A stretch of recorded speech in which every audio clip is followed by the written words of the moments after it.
Welcome to this lecture on abstract algebra for second semester students of BSc Mathematics. I am Dr. Priya Solomon, Associate Professor in Department of Mathematics at Government Mira Girls College, Udaipur. आज के lecture में हम intersection and product of subgroups discuss करेंगे। पिछले lecture में हमने देखा था कि G का non empty subset H subgroup कहलाता है अगर दो कंडीशन सेटिस्फाई हों। पहली कंडीशन है कि H क्लोज्ड होना चाहिए with respect to the operation defined in G। अगर H क्लोज्ड हो जाए with respect to binary operation of G तो G का बाइनरी ऑपरेशन हम कहते हैं कि H में इंड्यूस हो गया है। अब with respect to this induced operation अगर H ग्रुप की बाकी की conditions that is associative law, existence of identity and existence of inverse को satisfy कर दे तो H कहलाएगा subgroup of G। That means H हो जाएगा group with respect to this induced operation of G। तो ये दोनों condition satisfy होने पे H हो जाता है subgroup of G। पिछले लेक्चर में हमने सबग्रुप होने के लिए कुछ क्राइटेरिया भी डिराइव किए थे, तो पहले अब उनको डिस्कस करेंगे।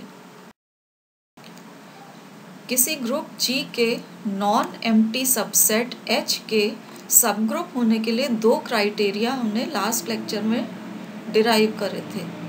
तो पहला क्राइटेरिया के अनुसार अगर A और B H के दो एलिमेंट्स लें और A B इनवर्स वापस H का ही एलिमेंट आ जाए तो H हो जाएगा सबग्रुप ऑफ G। दूसरा क्राइटेरिया जो हमने डिराइव किया था वो कॉम्प्लेक्सेस से रिलेटेड था। तो non empty subset H G का सबग्रुप हो जाएगा अगर दो कंडीशन सेटिस्फाई हो। पहली HH is equal to H और दूसरी H inverse is equal to H। तो इन दो कंडीशंस के सेटिस्फाई होने पर भी H G का सबग्रुप हो जाता है। इन दोनों कंडीशंस के कॉम्बिनेशन से ही हमारे पास ये क्राइटेरिया आता है कि H inverse is equal to H। अब ये जो क्राइटेरिया हमने डिराइव किए थे पिछले लेक्चर में, इनकी बेसिस पर हम कंडीशंस डिराइव करेंगे कि इंटरसेक्शन ऑफ टू सबग्रुप्स कब सबग्रुप बनता है और प्रोडक्ट ऑफ सबग्रुप्स कब सबग्रुप बनता है। तो आगे के डिस्कशन के लिए आप इन दो क्राइटेरिया को ध्यान में रखिए। अब हम कंडीशन देखेंगे कि दो सबग्रुप्स का इंटरसेक्शन कब सबग्रुप बनता है। तो जैसा आप डायग्राम में देख सकते हैं, ये G ग्रुप है, H1 ये और H2 ये इसके सबग्रुप्स हैं। ये बीच वाला पोर्शन H1 इंटरसेक्शन H2 है, इसमें H1 और H2 के कॉमन एलिमेंट्स आएंगे। अब थ्योरम है कि intersection of any two subgroups of a group G is always a subgroup of G। तो हमें प्रूव करना है कि ये H1 इंटरसेक्शन H2 भी G का सबग्रुप होगा। अब आप सबग्रुप होने के क्राइटेरिया को अगर देखें तो सबग्रुप होने के लिए सबसे पहले आपको प्रूव करना पड़ेगा कि ये जो H1 इंटरसेक्शन H2 है ये G का नॉन एम्प्टी सबसेट है। नॉन एम्प्टी बताने के लिए देखिए H1 और H2 क्योंकि सबग्रुप्स हैं इसलिए आइडेंटिटी एलिमेंट H1 में भी होगा और H2 में भी होगा, क्योंकि आइडेंटिटी एलिमेंट हर सबग्रुप में होता है। अब जब कोई एलिमेंट H1 H2 दोनों में होता है तो वो इंटरसेक्शन में होता है, इसलिए E will belong to H1 intersection H2। जैसे ही E एक एलिमेंट H1 इंटरसेक्शन H2 में आया तो H1 इंटरसेक्शन H2 हो गया नॉन एम्प्टी। तो ये सबग्रुप होने की पहली शर्त ही ये होती है कि जिसे आप सबग्रुप प्रूव कर रहे हैं वो G का नॉन एम्प्टी सबसेट होना चाहिए। तो ये कंडीशन यहाँ फुलफिल हो गई है क्योंकि H1 intersection H2 non empty subset of G है। अब हम सबग्रुप का क्राइटेरिया चेक करेंगे जो आपने पिछली स्लाइड में देखा था।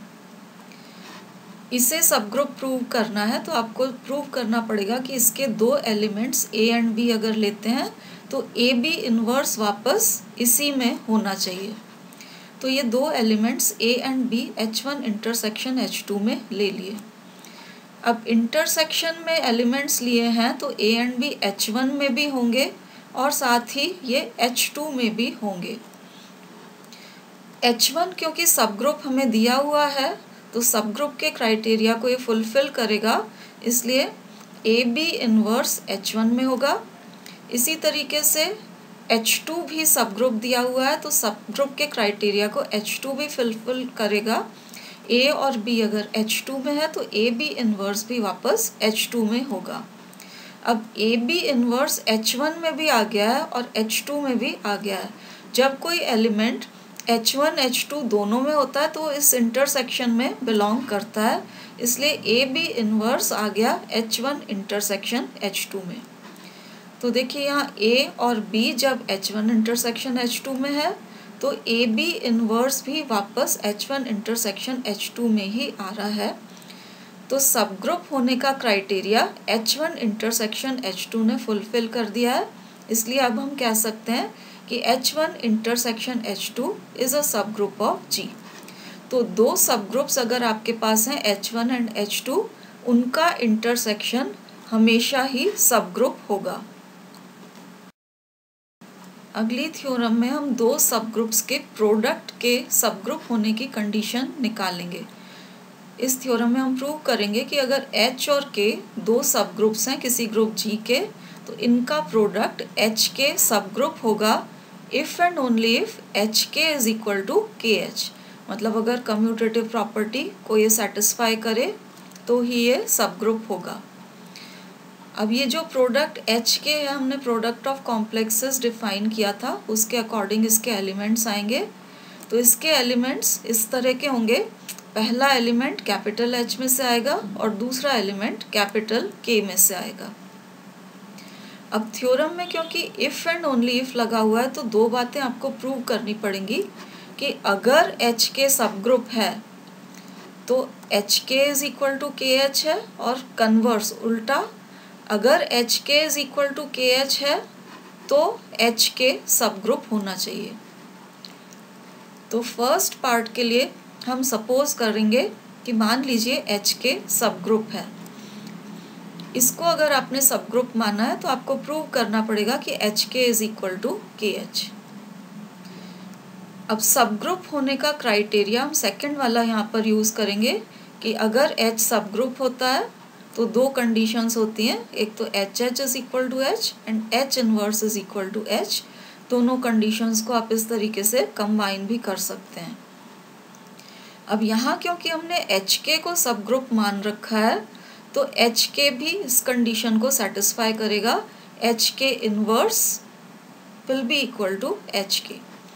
HK इनवर्स में आप रिवर्सल लॉ लगाइए तो एलिमेंट्स का ऑर्डर रिवर्स होके ये आ जाएगा K inverse H inverse is equal to HK।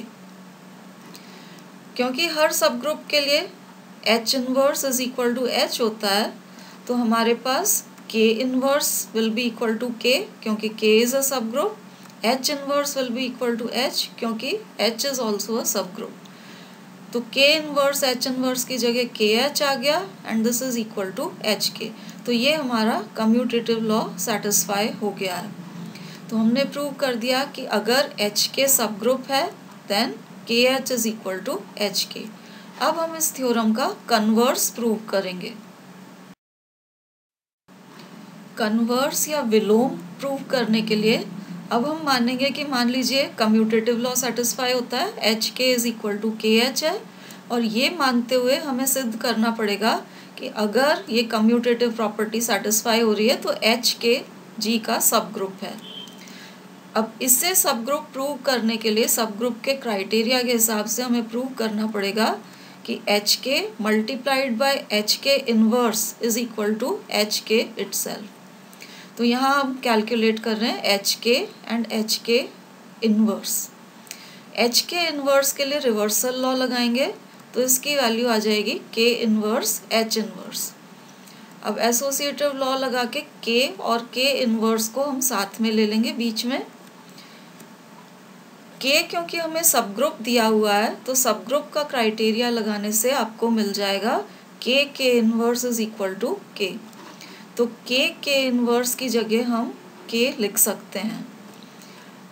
अब क्योंकि हमें इस कंडीशन में HK is equal to KH दिया हुआ था, इस HK की जगह हम KH रिप्लेस कर सकते हैं।